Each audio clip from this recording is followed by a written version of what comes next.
नमस्कार। आज हम लेकर के आए हैं वॉइस का कुछ ऐसा टिप्स जो कि ऑप्शन देखते के साथ आपका आंसर लगेगा।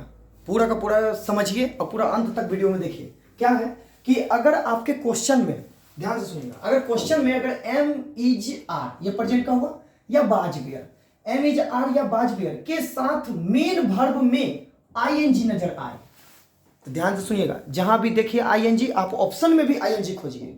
एक्टिव से पैसिव का है, पैसिव से एक्टिव का है, वही खोजना है। बस समझ आ गया। और जैसे ही आईएनजी आया है तो यहां पर ध्यान सुनिएगा, मेन वर्ब में जब आईएनजी आए तो आप वही वाला हेल्पिंग वर्ब खोजिए। अगर एम इज आर है तो एम इज आर ही सब्जेक्ट के अनुसार चेंज कीजिएगा। अगर बाजबेयर आपके क्वेश्चन में है तो ऑप्शन में भी बाजबेयर ही खोजिए। ऐसे समझ में आ गया। उसके बाद आईएनजी नजर आता है तो आप ऑप्शन में भी आईएनजी खोजिए। अगर मेन वर्ब में आईएनजी है तो आप में ऑप्शन में भी बी में आईएनजी खोजिए। तो देखिए आईएनजी आया ना इस तरह से। लेकिन अगर यदि मेन वर्ब में एम इज आर बाजबेयर रहे लेकिन मेन वर्ब में आईएनजी ना नहीं रहे, मेन वर्ब के यहां पर तीसरा आ जाए, आईएनजी नहीं आए, तीसरा आ जाए, तो आप क्या कीजिएगा, ये बाजबेयर, ध्यान से सुनिएगा, बाजबेयर का आप क्या खोजिएगा ऑप्शन में, वर्ब का दूसरा और मेन वर्ब का दूसरा, उसके बाद एम इज आर का खोजिएगा मेन वर्ब का पहला या पांचवा। बात समझ में आ गया।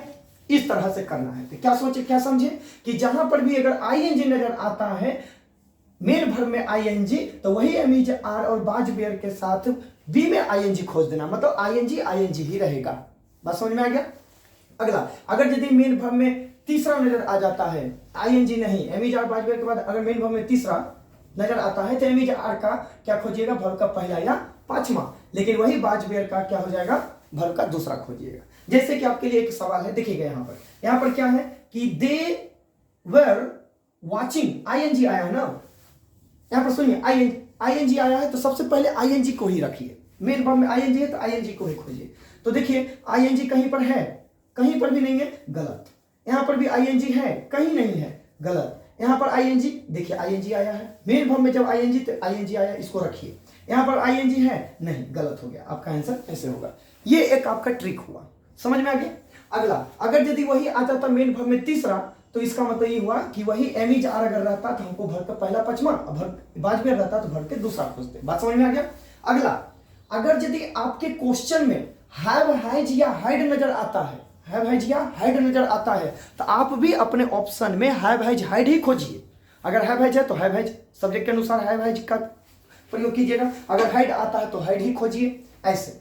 लेकिन वही हैव, हैज, हाइड के साथ वर्ब का तीसरा वही आया ना, तो वही हैव, हैज, हाइड ही खोजना है, कुछ एक्स्ट्रा चीज नहीं खोजना है, वही हैव, हैज, हाइड ही खोजना है।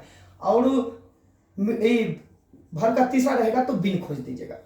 ऐसे में आपका आंसर यहीं से पता चल जाएगा, ऑप्शन छटा जाएगा। ठीक है। हाँ, दूसरा का ट्रिक क्या है कि तीसरा क्या है कि मॉडल अगर रहेगा, मॉडल क्या है, shall, will, can, could, may, might, should, would, must, out. ठीक है। अगर मॉडल रहेगा तो मॉडल ही खोजिए। ये आपका शॉर्ट ट्रिक है आपका वॉइस बनाने का। और हाँ, इससे रिलेटेड जैसे कि एक क्वेश्चन दिए, इससे रिलेटेड जितने भी क्वेश्चन हैं टेलीग्राम पर हम करवाते हैं और टेलीग्राम पर सारा का सारा क्वेश्चन है इस वॉइस का। और इस टेलीग्राम का हम लिंक इस वीडियो के डिस्क्रिप्शन में हम दे देंगे। सारे के सारे जो है उसका इसी के माध्यम से आप उसका कर लीजिए। बस इसको याद रखिएगा, एम इज आर या बाजबेयर के साथ अगर आईएनजी नजर आता है तो हम भी ऑप्शन में आईएनजी ही खोजेंगे। आईएनजी आया ना ऐसे, लेकिन एम इज आर बाजबेयर के बाद आईएनजी आना चाहिए, लेकिन आया है तीसरा, तो वही एम इज आर वर्ब का पहला पांचवा, बाजबेयर वर्ब का दूसरा। लेकिन हैव, हैज, हाइड रहेगा तो आप भी ऑप्शन में हैव, हैज, हाइड ही खोजिए। अगर मॉडल नजर आता है shall, will, can, could, may, might, should, would, must, out तो आप भी मॉडल ही खोजिए। ये आपका वीडियो। अगर हाँ, वीडियो अगर अच्छा लगता है, अगर आपसे क्वेश्चन बन जाता है, अगर अच्छा लगता है तो आप शेयर जरूर कीजिए ताकि सभी को ऐसा ट्रिक पता चले। ठीक है। और ये कम से कम समय में आपका एग्जाम में समय को बचाएगा और वॉइस आपका क्लियर होगा। ठीक है। धन्यवाद।